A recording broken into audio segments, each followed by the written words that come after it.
Paul writes in 1 Timothy 2, verse 12, I do not allow a woman to teach or have authority over a man. She is to remain silent. What is always ignored or missed here, perhaps due to the uninspired chapter breaks between 1 Timothy 2 and 3, is the fact that Paul goes on to explain what he means by not allowing a woman to do these things. In the next chapter, 1 Timothy 3:12, he says, therefore, an overseer or an elder or pastor must be above reproach, the husband of one wife. So it's clear that Paul limits the office of overseer, pastor, or elder to males only by the phrase the husband of one wife, literally a one-woman man. Note Paul's presupposition that a man is to be faithfully married does not, of course, mean that a single man was disqualified from this position. Paul himself was probably single and elsewhere even recognized celibacy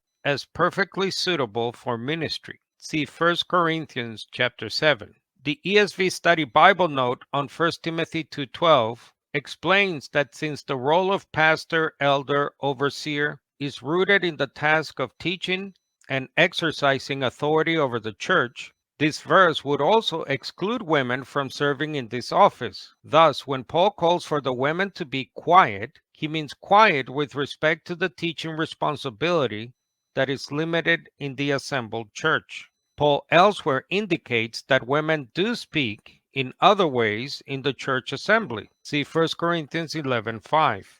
Also, 1 Corinthians 14, verses 34 to 35, well, Paul is likely forbidding women to speak up and judge prophecies. This is the activity in the immediate context from verse 29.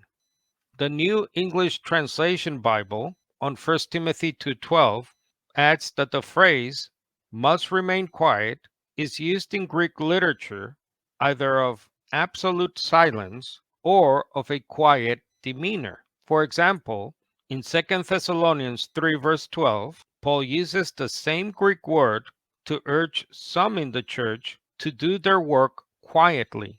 And it is assumed, of course, that Paul there was not referring only to females.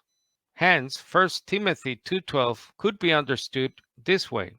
The woman is not to oversee the church by taking on the teaching and authority of the male elder, but instead she should maintain a quiet demeanor.